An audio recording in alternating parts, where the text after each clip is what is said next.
Okay, here we are at page 40. Because last time we have finished listening, I read this bit. Okay. Once you have a handle on the type of person you want to be, you can begin taking small steps to reinforce your desired identity. I have a friend who lost over 100 pounds by asking herself, what would a healthy person do? All day long, she would use this question as a guide. Would a healthy person walk or take a cab? Would a healthy person order a burrito or a salad? She figured if she acted like a healthy person long enough, eventually she would become that person. She was right. The concept of identity-based habits is our first introduction to another key theme in this book. Feedback loops. Your habits shape your identity, and your identity shapes your habits. It's a two-way street. The formation of all habits is a feedback loop, a concept we will explore in depth in the next chapter. But it's important to keep your values, principles, and identity drive the loop rather than your results. The focus should always be on becoming that type of person, not getting a particular outcome. The real reason habits matter. Identity change is the North Star of habit changes. The remainder of this book will provide you with step-by-step instructions on how to build better habits in yourself, your family, your team, your company, and anywhere else you wish. But the true question is, are you becoming the type of person you want to become? The first step is not what or how, but who. You need to know who you want to be. Otherwise, your quest for change is like a boat without a rudder, and that's why we are starting here. You have the power to change your beliefs about yourself. Your identity is not set in stone. You have a choice in every moment. You can choose the identity you want to reinforce today with the habits you choose today. And this brings us to the deeper purpose of this book and the real reason habits matter.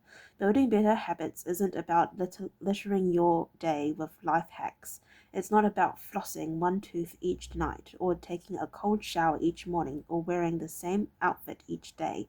It's not about achieving external measures of success like earning more money, losing weight, or reducing stress.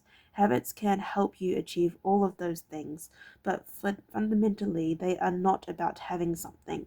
They are about becoming someone.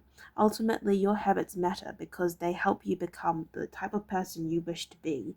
They are the channel through which you develop your deepest beliefs about yourself. Quite literally, you become your habits. Cool, and then we will move on to page 42 and not read the chapter summary.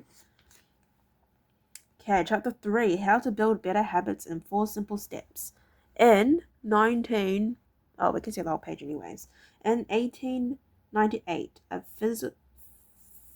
psychologist named Edward Thorndike conducted an experiment that would lay the foundation for our understanding of how habits form and the rules that guide our behavior.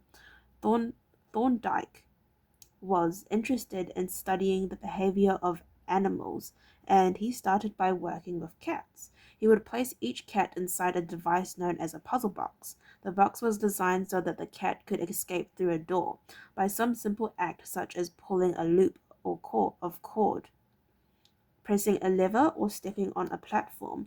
For example, one box contained a lever that, when pressed, would open a door on the side of the box. Once the door had been opened, the cat could dart out and run over to a bowl of food. Most cats wanted to escape as soon as they were placed inside the box.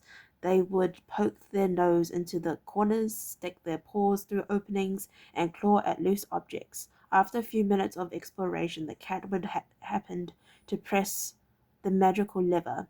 The door would open and they would escape. Thorndike tracked the behavior of each cat across many trials. In um in the beginning, the animals would move around the box at random, but as soon as the lever had been pressed and the door opened, the process of learning began. Gradually, each cat learned to associate the action of pressing the lever with the reward of escaping the box and getting to the food.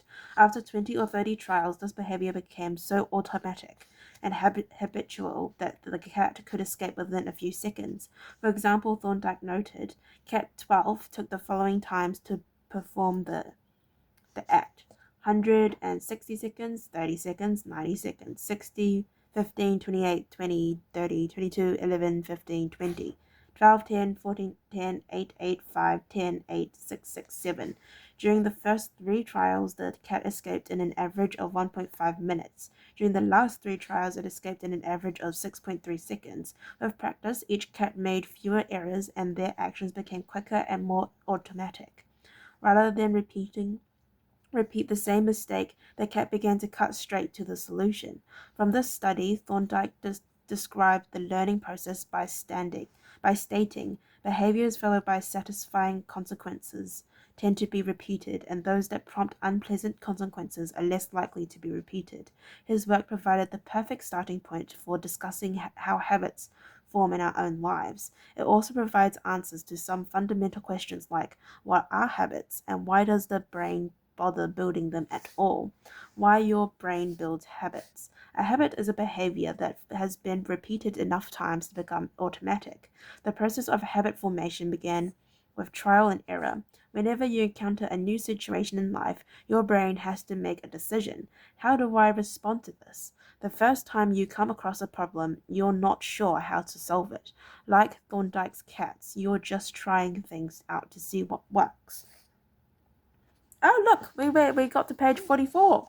Okay, well, that was the end of page 44. I'd like to thank you very much for watching, and hopefully I'll see you next time to read page 45 to 50. Thank you. Bye-bye.